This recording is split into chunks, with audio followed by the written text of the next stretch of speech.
adeegi doona oo xaafadda sheekh nuur u qaban doona wixii adeegaha ay u baahan yihiin taas waxaanu leenahay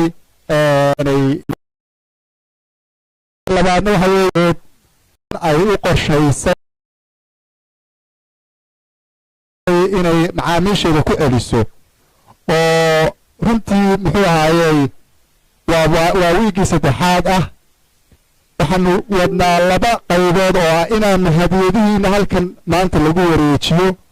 1,000 hadiyadood oo ka mida 10,000 hadiyadood oo kala duwan oo dhul uu ku jiro oo uu ku jiro geel ku jiro oo uu ari ku jiro oo uu ku jiro muxuu ahaayey qaybaha elektroniga noocyadiisa kala duwan sidoo kale waxaanu samayn doonaa oo aan halkan ku doorsiin doonaa dadkii usbuucii hore helay qayb ka mida oo 1,000 hadiyadood oo usbuucii hore la wareejiyey dadkii helay qayb ka mida dadkii laga wada gaari karo waxay ku guulaystayaashu waxay kala joogaan Somaliland dhinacyada kala duwan oo ay joogaan Gaabo Laascaanood muxuu ahaayey Boorama Saaxil gobollada Somaliland oo dhan bay wada joogaan kuwii gobollada ka helna gobolladooda lagu guddoonsiinayaa Hargeysa qayb ka midana waxaanu ku guddoonsiin doonaa haddii ilaahay yidhaahdo maanta halkan dadka ku guulaystay hadiyadaha kala duwan oo ay ugu weyn tahay muxuu ahaayey dhul inaan halkan ku bixin doono waxaan leenahay hambalyo waxaanu ku xulanay runtii oo aanu shirkaddu ay xulatay in wax uu bulshada anfaca oo maal adduunyada kala duwan ka mid ah maalka haddii ay noqoto xoolihii hadday noqoto dhulkii oo loo baahan yahay oo noqday maanta wax bays ah oo nolosha wax ka taraya hadday noqoto guryo aanu qalabaynay oo aan ugu talagalnay inuu qofka noocu doonada ahaaday ku guulaysto oo uu maanta nagala joogo inankaa ku guulaystay dhulka oo isagoo meel iska marayaan maalintii horeysa halkan oo kale aan ka wacnay markaan sanadkoo loo wareejiyey ayaa waxa wacay ninka waxa wacay maayir ku-xigeenkaa wacay way isfahmi waayeen wuxuu ku yidhi warood ku ciyaaraysaa iyada dhulkuna guulaysanay maantana dhulkii maalinta uu ciyaarta u haystay ayaynu guddoonsiinaynaa ayaynu ku wareejinaynaa marka waxaan leeyahay bulshada deegaanka degmada Sheekh Nuur waxaad ugu guulaysan kartaan si ay ugu guulaysteen dadka muxuu ahaayey inaga horreeya maanta aanu guddoonsiinayno guryaha ka mida dhulbaa ka mida xoolaha ka mida waxaa leeyahay hawda imala aamina dahabshiil group iyo Samtel waxay leeyihiin macaamiishooda ku soo dhowaada 10,000 hadiyadood oo socon doona 10 wiig kastana 1,000 hadiyadood la heli doono aad iyo aad bay mahadsantihiin halkan maanta xafiiska laydinka furay hadiyadihiidu halkaa ka qaadan doontaa waa laydin soo dhoweeyey assalaamu calaykum waraxmatullahi wabarakaatu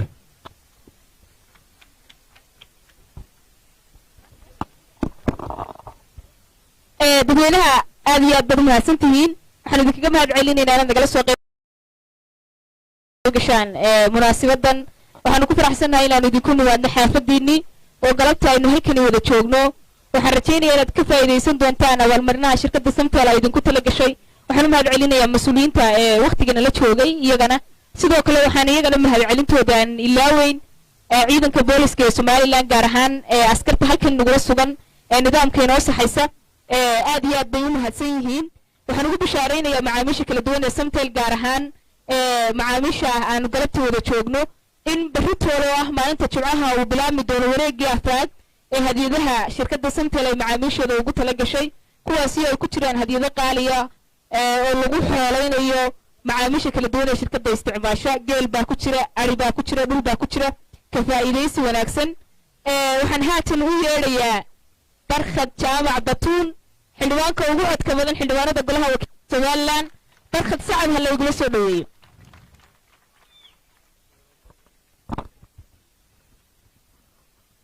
بسم الله الرحمن الرحيم الحمد لله رب العالمين وبه نستعين على أمور الدنيا والدين بعد ووري waxa salaamaya shacabka sharafta leh ee bartan isugu yimid maamulka iyo madaxda shirkadda Samtel oo hawshan qayb ka ahaa oo hawl wanaagsan xaafadda Sheekh Nuur ka qabtay waxa kaloo salaamaya wasiirka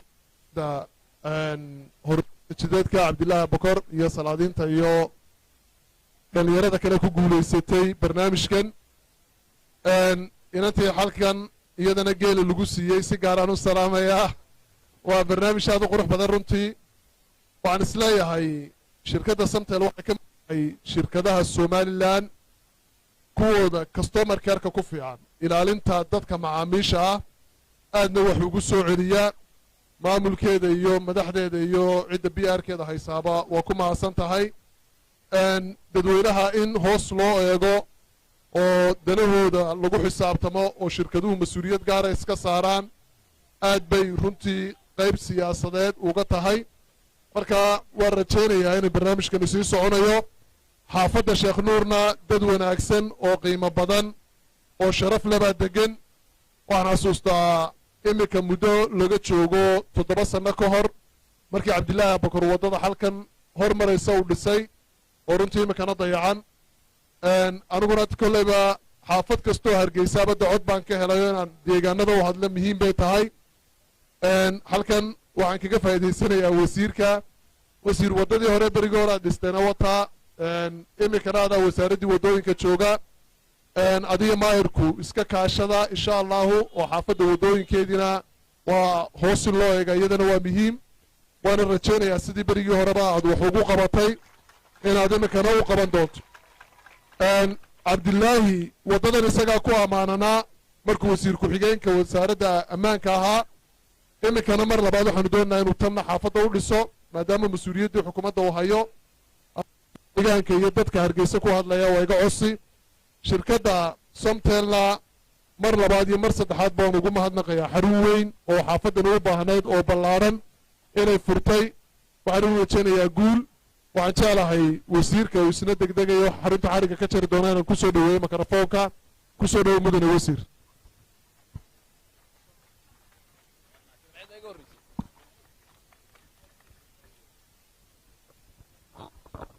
بسم الله الرحمن الرحيم الحمد لله والصلاة والسلام على رسول الله صلى الله عليه وسلم اللبانكا مدح نقميدادا قوليستياشا يا مدحدا الصمتل يا قودهامبا تدوينا حافظ الشيخ نور سلام عليكم ورحمة الله تعالى وبركاته بركة كوباد آدي بان الغفر عسانا هاينا munaasabadan ka soo qayb galo waa laba farxadood Soomaalida waxay oran jirtay geelaba xusuus baa lagu maxaygeeyaa lagu xarageeyaa runtii anigu maanta haddaan dib ugu noqdo ku dhawaad imika dhowr iyo 30 sano ka hor waxaan ka mid ahaa dhalinyaradii garoonka halkan garoonkan halkaad u taqaanaan imika iskuulka garoon baa ahaan jiray ku ciyaari jirta man ka mid ahaa waa xusuusii gaar ah waxaa kaloo aniga xusuus labaadii ah xaafaddan sheekh nuur oon aaminsanahay inay tahay xaafadda hargeysa sababtoo sheekh nuur waxa degan dhammaan ummadda somalilan qaybaheeda kala duwan baa xaafaddan ay midaysaa markaa waxaa xusuus labaadii ah sida uu xildhibaanku sheegay inaan ka mid ahaa xukuumaddii axmed maxamed maxamuud shiiraanyo waktigii uu meeyarka ahaa jiciir waxaanu iska xil saarnay in waddadan maanta burbursan ayna hormarta aanu dhis ilaa iyo kuweydiga ilaa iyo meesha loo odhan jiray baarliin markaa runtii waa farxad labaad bay tahay waxay sabab u noqotay waddadaasi inay xaafaddani noqoto magaalo ka mid ah magaalooyinka hargeysa oo marka hore ka goonayd marka way farxad labaad runtii farxo haddaan ka gudbo waxaan jecelahay inaan u mahad celiyo oon ku ammaano ku bogaadiyo shirkadda samtel oo ah xafladdii 5aad amba tii 6aad aan ka galo iyagoo abaalmarin siinaya macaamiisheeda aad iyo aad baan ugu mahad celinayaa waxa weeyaan waxaynu bulaadan ku nahay waa dadka ilaahayna markuu dhulkan keenay wuxuu ku karaameeyey waa bilaadanka aad u adeegto haddaad xoos u ogaato waad ku ammaanan tahay aad iyo aad baan ugu mahad celinayaa marka saddexaad waxaan jecelahay inaan bogaadiyo guulaystayaasha halkan fadhiya ee ku guulaystay munaasabadaha ay ka mid tahay lacagta dhulka iyo geelaba marka aad iyo aad baan idinku mahadnaqayaa hambalyo hambalyo hambalyo waan idin leeyahay kolay soomaalidu waxay odhan jirtay marka noocan oo kale ay jirto waa loo duceeyaa waanaan idinku ducaynayna insha allah hadduu alla ka dhigo inuu ilaahay idin barakeeyo hawsha aad la kulanteen iyo nasiibkiina fiican eed maanta aad nasiibka u yeelateen ugu dambayntii sida uu sheegay xildhibaanku iminka waxaan u xil saaranahay wasaaradda gaadiidka iyo horumarinta jidadka waan ogahay in kastoona nasiib u yeelanin inaan halkan ka codeeyo haddana waxaan ogahay maayarka magaalada hargeysa wuxuu ballanqaad u sameeyey xaafaddan maalintuu kambaynka gelayey waxaa ka mid ahaa inuu birishkaa dhisi doono annagu wasaarad ahaan wixii taalkayaga ah hadday noqoto qalab iyo aqoon iyo dhaqaalaintaba waanu kaga qayb gelaynaa in kastoona anaga ahayn xilka iyo waajibaadka aniga ay saaran wuxuu ka bilaabmaa waa kontaroolada marka arrimaha gudaha joogay waxaanu xukumayay dowladaha hoose laakiin anigu xilkayga si waafaqsan xeer 56 wuxuu ka bilaabmaa waa kontaroolada laakiin waxaan ku khasbanahay maadaama meeshan xusuus gaara igu leedahay wixii aqoontayda iyo itaalkaygaba inaan ka qayb qaato laakiin waxaa laga doonayaa inuu hormuud ka noqdo maayarka caasimaddu ballanqaadku halkan ka sameeyey siduu fulin lahaa anaguna waan ku garab taagnahay aad iyo aad baan idin salaamayaa wasalaamu calaykum waraxmat ullaahi tacaala wabarakaatu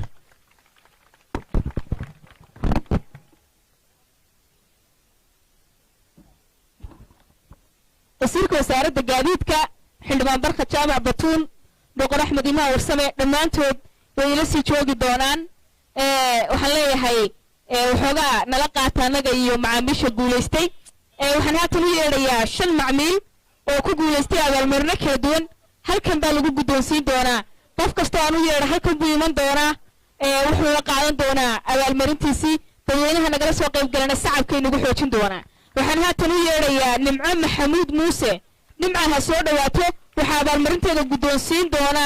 maareeyaha guud ee shirkadda isgaadhsiinta casriga ee samtel waxay ku guulaysatay telefoon casri oo ay soo saarto shirkadda samsung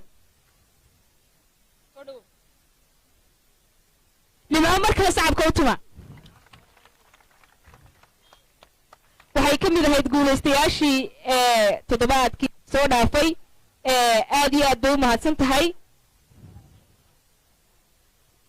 way nala sii joogi doontaa nimco qof kasta u yeedho waa uu sii joogi doonaa waxaan haatan u yeedhi doonaa qadan xuseen isaaqe hay soo dhawaato ana way la joogi doontaa qadan sacabka u tuma qadan waxaa abaalmarinteeda guddoonsiin doona samiir ducaale samiir soo dhawow qadanna abaalmarinteeda sii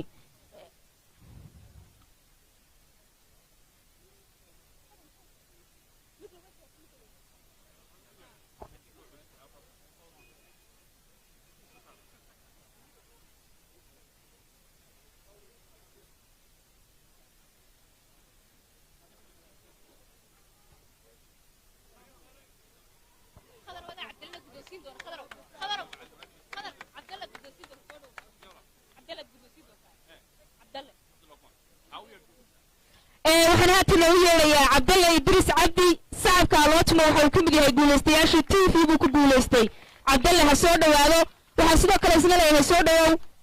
khadar cabdiraxmaan madaxa suuqeynta shirkadda samtel ayaa abaalmarintaasi siin doona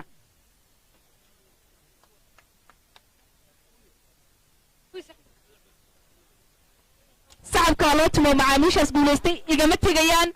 waxaa xusid mudan way ila joogi doonaan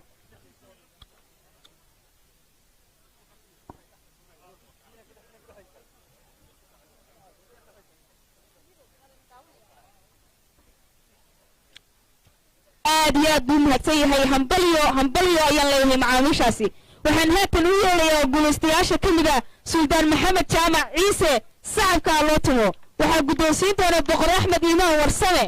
boqor adna soo dhawow waxa uu ku guulaystay telefoon casri ah oo nooca afka qalaad smartphone-ka loogu yeedho ama moobiladii caqliga badnaa sacabka loo tumo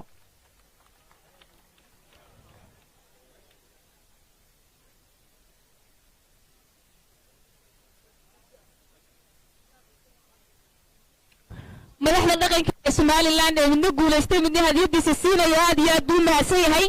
waxaan haatan u yeedhayaa habbi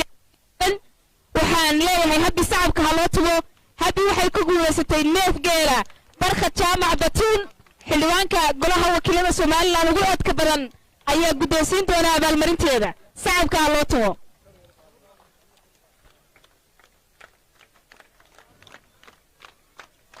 habbi neef geelay ku guulaysatay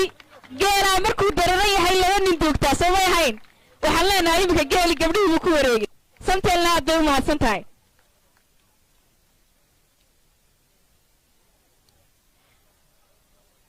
wayla joogi doonaa dhammaantood guulaystayaashu waxaan u yeedhi doonaa farxaan abiib cabdi waa wiilka toddobaadkan ku guulaystay abaalmarintii ugu qaalisanayd ee dhulka ahayd farxaan sacabka ha loo tumo wasiirka wasaaradda gaadiidka ee somalilan cabdulaahi abukar ayaa hadiyadiisa siin doona farxaan soo dhowow hambalyaanu ku leenahay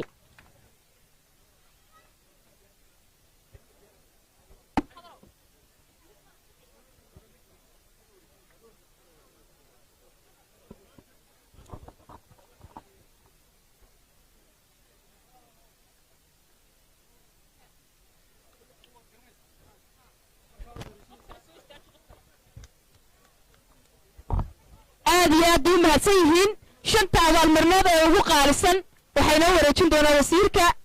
wasaaradda gaadiidka ee somalilan sacabkaa loo tumo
soo dhow mudane wasiir qaar ka mida macaamiisha shirkadda samtel baad galabta nasiibkooda u qaadi doonta waxaan rajeynayaa inaad abaalmarino fiifiican ugu guulaysan doonto soo dhowow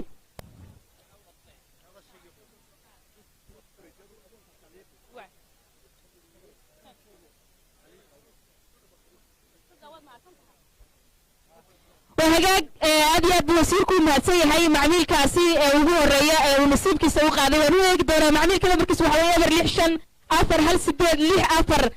أمر أثر وحوكوب ويستلم أو نوع سمارت فون كا ويدوهم بلين معميل كاسي بس الوقت عندنا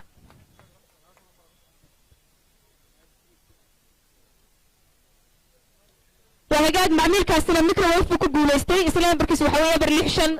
سجال لما أمر صدح أثر تضبع آليات بما سيونوها بلين وسر ونكسي سؤالنا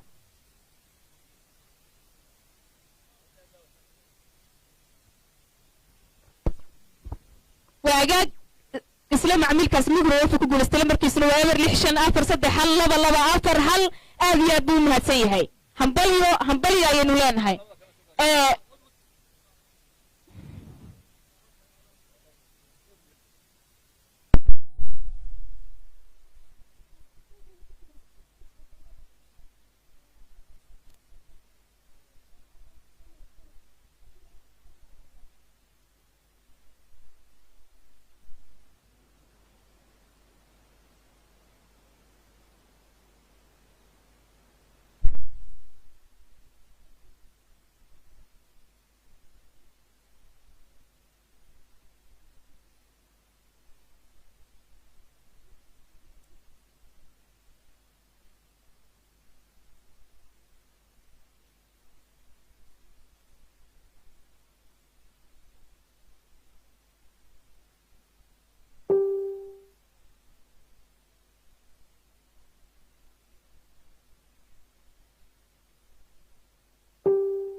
هذا لا لا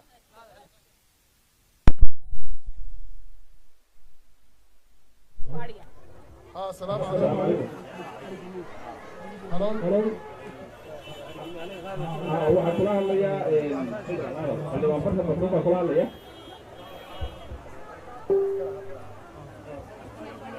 way maqlaysaa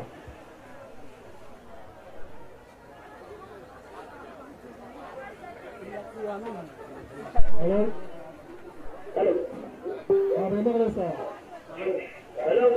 waa ku maqlayaan way maqlaysaa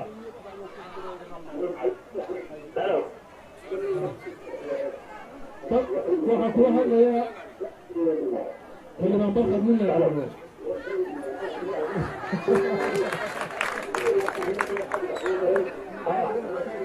halo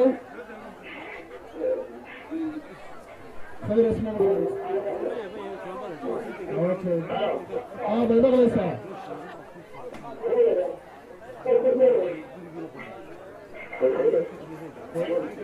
السلام عليكم معمل waxaa kula hadlaysa Samtel shirkadda Samtel waxaad ku guuleysatay 10 neef oo ariya si fiican ma maqashaa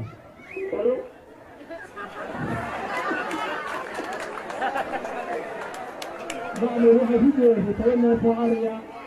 si fiican ma maqashaa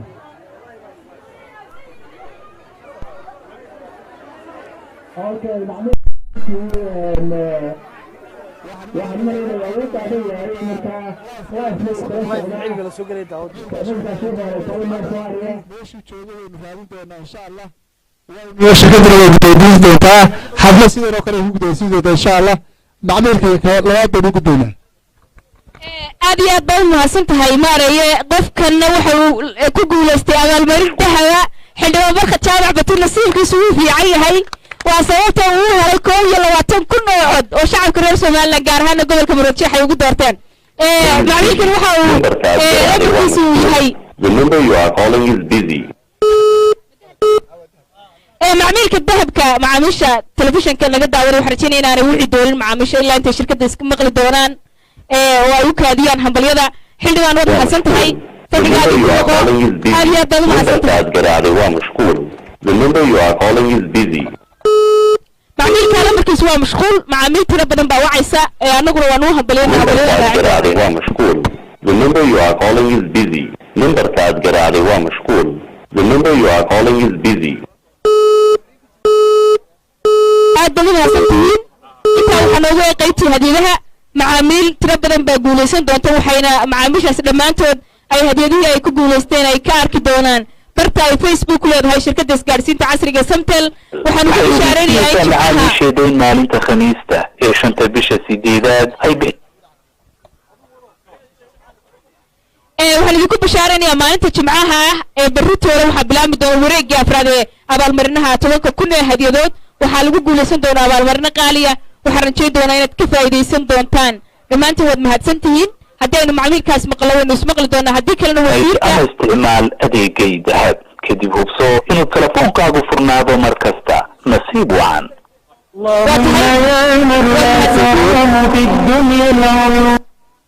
macmiilkaas telefoonkiisa ma qabanayo waanu u hambalyeynaynaa wasiirka wasaaradda gaadiidka xildhibaan barka jaamac batuun boqor axmed ciimaan warsame ee suldaanka dhammaantood way israaci doonaan xafiiskeenu xadhiga ka jiran doonaa markaas mas-uuliyiinta fasax bay naga yihiin mas-uuliyiinta waqtiga badan inala jooga shacabka ha loo tumo